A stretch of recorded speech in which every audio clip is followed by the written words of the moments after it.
Please subscribe, like and press the bell icon. यहाँ कहानी नगरपुर जंगल की है। उस जंगल में काफी सारी पक्षी अपने अपने परिवार के साथ रहती थी। उसी जंगल पर सोनी चिड़िया भी अपने परिवार के साथ रहती थी। सोनी चिड़िया का परिवार की जिंदगी खुशी खुशी बीत रही थी। सोनी चिड़िया का एक बेटा अपने पत्नी के साथ रहती थी।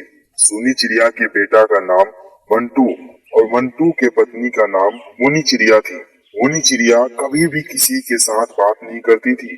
वह हमेशा चुपचाप रहती थी। एक रात की बात है, मंटू सो रहा होता है और मोनी चिड़िया अकेले घर से बाहर निकल जाती है और एक पेड़ पर जाकर बैठ जाती है। उसे दूर से कुछ दिखाई देती है। मोनी चिड़िया डर जाती है। अरे ये क्या चीज है जो मेरी तरफ दौड़ा आ रहा है? मोनी चिड़िया को और कुछ कहने का मौका नहीं देती है।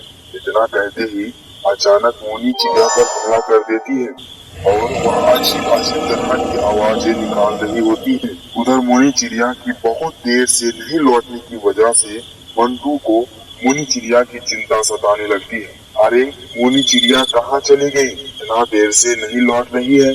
वह मोनी चिड़िया की तलाश में निकल जाता है। वह देखता है कि मोनी चिड़िया एक पेड़ पर बैठी है और अजीब तरह की आवाजें निकाल रही है। कुछ देर उसी तरह आवाज निकालते निकालते मोनी चिड़िया की मृत्यु हो जाती है। सुबह होने पर मोनी चिड़िया का पूरा परिवार मंटू के घर आ जाता है। मोनी चिड़िया का परिवार समझता है कि मंटू ने मोनी चिड़िया को मारा है। वे लोग मंटू पर कत्ल का इल्जाम डाल देता है और मंटू से पैसे की मांग करती है। मंटू के परिवार से 2 लाख रुपया ले लेता है और वे लोग अपने घर चले जाते हैं। कुछ दिन के बाद मोनी चिड़िया की इस तरह मरने की वजह से मंटू की परिवार काफी डरने लगता है। वे लोग कभी भी रात के समय बाहर नहीं निकलता था। उसकी वजह से उस जंगल की सारी पक्षी डरने लगता है। रात को अजीब तरह की आवाजें आती है। अरे कबूतर भैया, कैसी आवाजें आ रही है? हाँ तोते भैया, मुझे भी ये आवाजें सुनाई दे रही है। ये कौन है जो इस तरह आवाजें निकाल रही है? वे आवाज कालू कौवा की है। वह बुराई फैलाने के लिए काली ताकत को हासिल कर रहा था। उसे जब जब काली ताकत हासिल होता तो वे तब तब आतंक फैलाता था। एक रात को तोते भैया कालू कौवे के घर से गुजर रहा था तो उसे मंत्र की आवाजें आ रही थी। अरे ये कालू कौवे के घर से मंत्र की आवाज क्यों आ रही है? चलो चलकर सभी पक्षी को ये सब बातें बताता हूँ। तोते भैया काफी डर जाते हैं और वे सभी पक्षी के पास चला जाता है और कहता है, अरे भाइयों, मैं कालू कौवे के घर से गुजर रहा था तो मैंने कालू कौवे के घर से मंत्र की आवाज सुनी। हाँ भाइयों, मैंने भी एक रात को उसके घर से गुजर रहा था तो मैंने भी मंत्र की आवाज सुनी। कहीं ऐसा तो नहीं कालू कौवा ही है जो ये सब आतंक फैला रहा है? हाँ, मुझे भी ऐसा लगता है। अगर ऐसा बात है, हम लोगों को कुछ करना होगा, नहीं तो कालू कौवा बुराई फैलाने में कामयाब हो जाएगा। पर भाइयों, कालू कौवे से कैसे मुकाबला किया जाए? उसे तो अब तक बहुत ही शक्ति मिल गया होगा। हाँ भाइयों, मेरे पास एक सुझाव है। कालू कौवा का एक बेटा है बबलू। हम लोग एक काम करता हूँ, हम लोग एक बड़ा तांत्रिक को बुला लाता हूँ। उसके बाद उस तांत्रिक से बबलू पर कुछ करने को कहूँगा।